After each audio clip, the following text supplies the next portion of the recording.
Hello travelers! Welcome sa part 1 ng aking El Nido vlog. Nabili namin ng ticket from Manila to Puerto Princesa noong September sale for only 2,200 pesos. Almost 1 hour nga pala ang flight ng Manila to Puerto Princesa. Ngayon, kasama natin ang mga topa. 5:40 nga pala ng umaga ang flight namin. Mas maaga, mas maganda, para makita namin ang Sea of Clouds.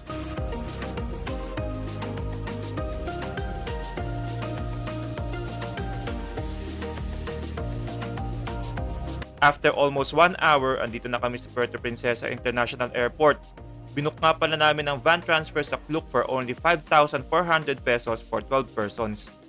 Ang biyahe sa van papuntang El Nido ay 4 to 5 hours, kaya onting tiis lang at makakarating din tayo dun. Ang hotel naman namin ay ang Casa Cecilia.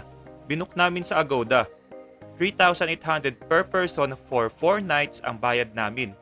Good for 5 persons na ang isang room. So dyan muna kayo guys, magpapahinga muna kami. See you sa next episode.